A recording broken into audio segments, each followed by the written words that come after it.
नमस्कार। आप सभी को हमारे चैनल पे बहुत बहुत स्वागत है और उम्मीद करते हैं कि आप सभी स्वस्थ और सुरक्षित होंगे। आज मैं बात करने वाला हूँ भारत के स्टॉक मार्केट के बारे में, जो दिन दुगना रात चौगुना हम सभी के लिए धन बना रहा है। बहुत सारे लोग जो हिंदुस्तान में है या विदेश में हैं, इंडियन स्टॉक मार्केट में खूब पैसा लगा रहे हैं और स्टॉक मार्केट भी वैसा ही रिएक्ट कर रहा है। इसका दो कारण है। पहला कारण ये है कि इस पूरी दुनिया में उथल पुथल है, जबकि हिंदुस्तान बहुत स्टेबल है। यहाँ पॉलिटिकल स्टेबिलिटी है, रिलीजियस स्टेबिलिटी है, सोशल स्टेबिलिटी है, एंड यहाँ पे प्रॉस्पेक्ट बहुत अच्छा है जी। जो गवर्नमेंट ने कुछ पॉलिसीज़ निकाली हुई हैं तो इन्वेस्टमेंट का, और यहाँ पे कंज्यूमर बहुत बड़ा कंज्यूमर बेस है। तो इन सभी को देखते हुए जो देश में इन्वेस्टर्स स्ट्रगल कर रहे हैं, क्योंकि वहाँ पे इन्फ्लेशन बहुत ज़्यादा बढ़ा हुआ है, वहाँ पे रिटर्न्स नहीं है, इंटरेस्ट रेट बढ़े जा रहे हैं, सब कोई हिंदुस्तान का रुख कर रहे हैं। और आप देखे ही होंगे कि किस तरह से सेंसेक्स और निफ्टी पिछले एक साल में खूब आगे बढ़ा। और इसमें दो तरह के इन्वेस्टर होते हैं। एक होते हैं जो डे ट्रेडिंग करते हैं, ऑप्शन ट्रेडिंग करते हैं, और दूसरे हैं जो लॉन्ग टर्म के लिए खेलते हैं।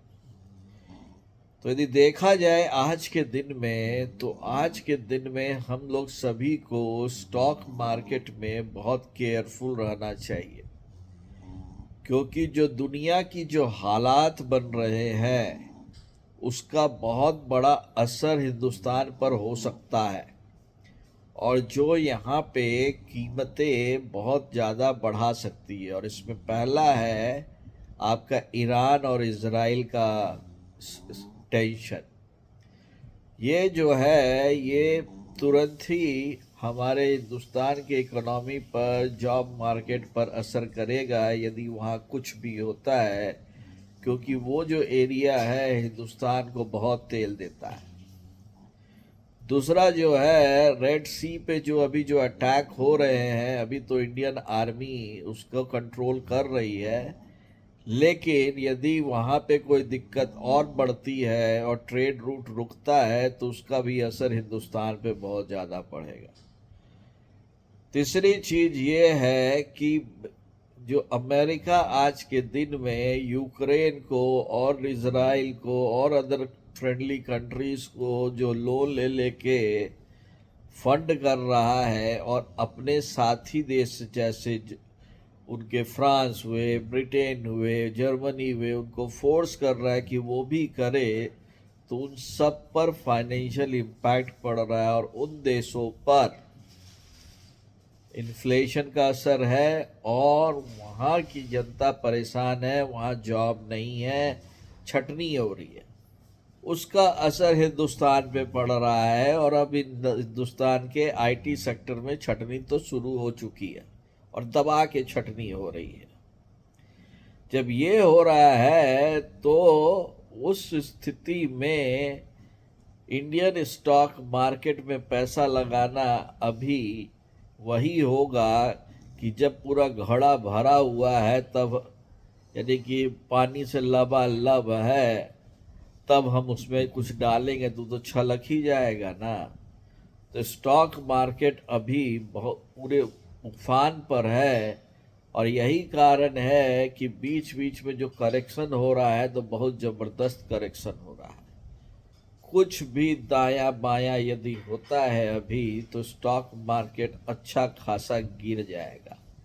तो यदि आप स्टॉक ऑप्शन पे, डे ट्रेडिंग पे, ये सब पे पैसा लगाते हैं तो आपको बहुत केयरफुल रहना है। यदि आज के दिन में आप लॉन्ग टर्म इन्वेस्टमेंट का लगाते हैं तो बहुत सारी कंपनी उस वैल्यूएशन पे ट्रेड कर रही है, उसका मार्केट कैप वो है जितना के हिसाब से उसका प्रॉफिट बहुत कम है। अब आपको देखना ये होता है जब आप इन्वेस्टमेंट करते हैं कि आपके 1 रुपया लगाने का, आपका 1 रुपया का उसका प्रॉफिट के बदले आप कितना पैसा दे रहे हैं। तो देखिएगा ना, अब एक कंपनी है जिसका रेवेन्यू तकरीबन 5,000 करोड़ है, लेकिन उसका जो वैल्यूएशन है, मार्केट कैप है, जो शेयर की जो टोटल वैल्यू है, वो तकरीबन 1.25 लाख करोड़ है। 500 करोड़ प्रॉफिट होगा, 1,000 करोड़ प्रॉफिट होगा, और कितना पैसा आप दे रहे हैं। तो ये इसलिए अपने फाइनेंशियल एडवाइज़र से आप लोग ज़रूर अभी पूछिएगा और बड़े ध्यान से इन्वेस्ट कीजिएगा, नहीं तो पता चला कि जो पैसा आपने इतना मेहनत से कमाया है 5 बार टैक्स देकर, उसमें पानी फिर जाएगा। ये चीज़ याद रखिएगा। हम ये चीज़ इसीलिए बोल रहे हैं कि हम बहुतों को देखे हैं 2008 में डूबते हुए, तो वैसा हम लोगों के साथ ना हो। दूसरा भी इन्वेस्टमेंट ऑप्शन होता है, अपने एडवाइज़र के साथ बैठिएगा और पूछिएगा कि भाई अभी क्या करे जिससे कि मेरा जो रिस्क है वो ज़ीरो हो जाए और जो प्रॉफिटेबिलिटी अपॉर्चुनिटी है वो 100% रहे। सही बोले ना। यदि पसंद आया होगा वीडियो, यदि नॉलेजेबल लगा होगा, तो मेरे वीडियो को ज़रूर शेयर कीजिए, लाइक कीजिए और हमारा चैनल को सब्सक्राइब कीजिए। धन्यवाद।